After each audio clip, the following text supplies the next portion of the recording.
Every man wanted her, every woman envied her. But behind her beauty was a secret too dark to imagine. In the heart of Imo State, there lived a very beautiful woman called Aunty Pat. She was tall, elegant, and had a shape that made every man turn whenever she passed. Her skin glowed, her smile was enchanting, and her presence commanded attention. But behind her beauty was a terrible secret. Aunty Pat was a witch in human form. Every 3 months, under the cover of midnight, Aunty Pat carried a black clay pot into the center of her chamber. She would kneel on the floor, whisper the name of a pregnant woman, and call upon the spirits of darkness. The pot would begin to tremble, and then thick, warm blood would rise and fill it to the brim. With a wicked smile, Aunty Pat would lift the pot, laugh softly, and drink it all. By morning, the woman whose name she had called would suffer a miscarriage. Her womb emptied, her joy stolen, and no one could explain why.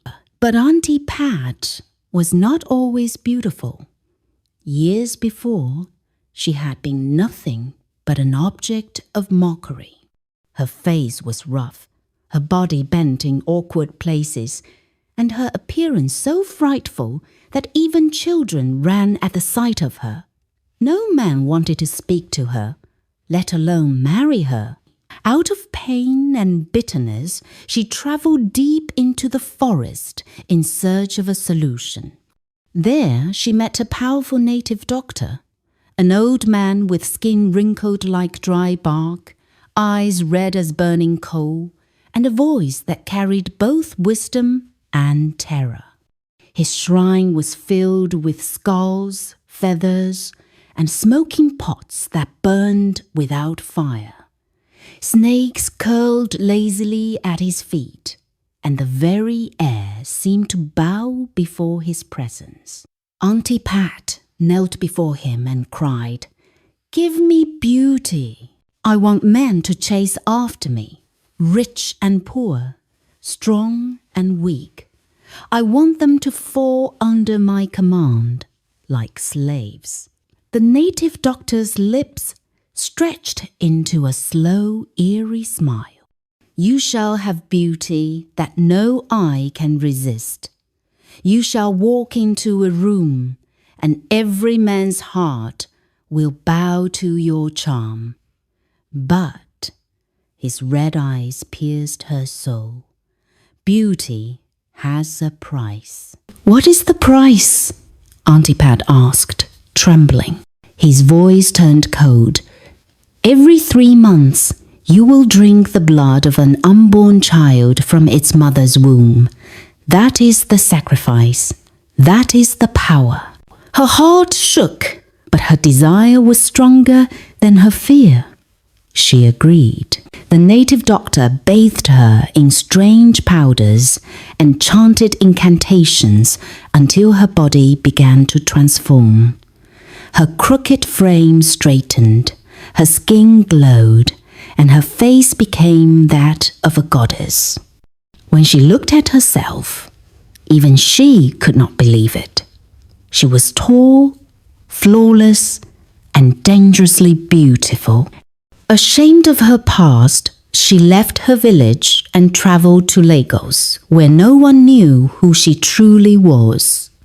There, she began her new life, a life of beauty, charm, and darkness. Men flocked around her like bees to honey.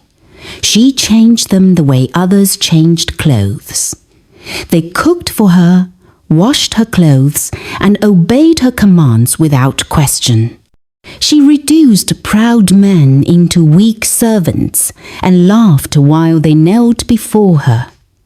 They showered her with gold jewelry, perfumes, cars, and houses.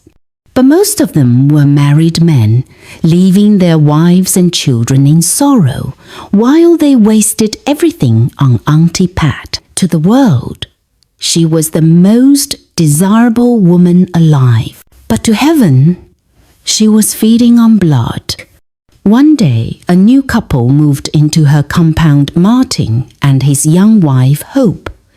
Their arrival brought laughter and fresh joy to the neighborhood. Martin was hard-working, often away for business, while Hope, left alone, found comfort in Aunty Pat's company. But what Hope did not know was that her new friend was her silent enemy. She had already suffered 3 painful miscarriages, each one tearing her soul apart. Aunty Pat, with false warmth, became her shoulder to cry on bringing gifts, cooking soup, and smiling slyly while touching her belly. By night, she whispered Hope's name into her pot. One hot afternoon, Hope sat on a wooden bench outside, her eyes swollen from crying, looking at Aunty Pat, who was peeling oranges. She sighed. "I can't go on like this.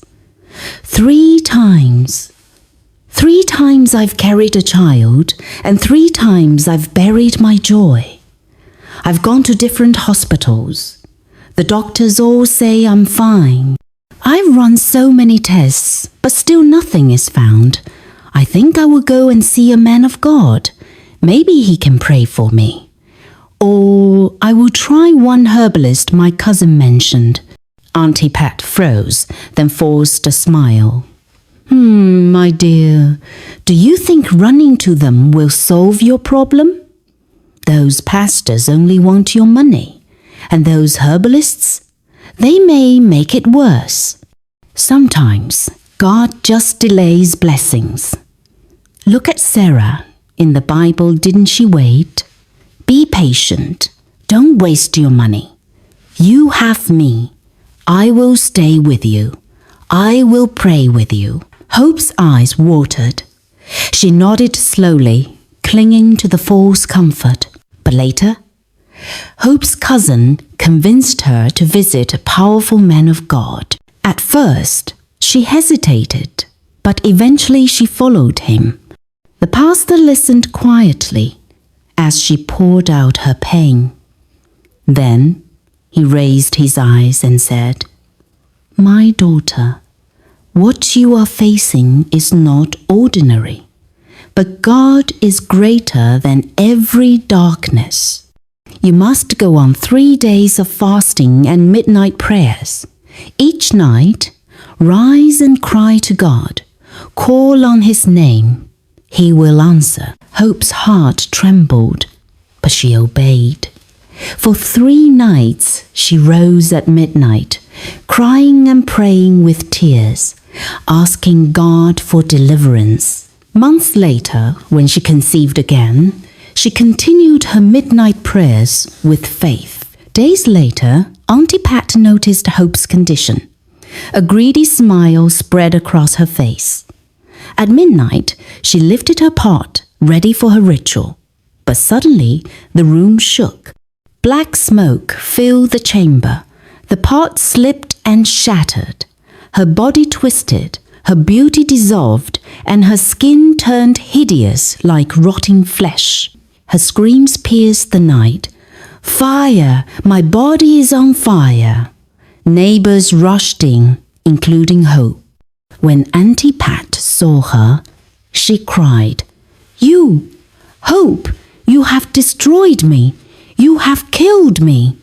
Then she confessed all how she drank unborn blood, how she bewitched men, how she ruined lives. The men she had held with charms staggered back as if freed from chains. Rage filled their eyes. They beat her mercilessly until she crawled, covering her face in shame. Unable to live with her ugliness, she sought out the native doctor, but he had died 2 months earlier. Desperate and hopeless, Aunty Pat bought poison and ended her life. Evil may flourish for a time, but it never lasts. Aunty Pat's wickedness caught up with her.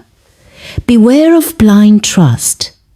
Not everyone who smiles at you is a friend. Spiritual battles are real. When medicine fails, prayer and discernment are needed. Greed and envy destroy. Aunty Pat gained beauty and wealth for a season, but lost her soul. Truth always comes to light. Darkness can never remain hidden forever.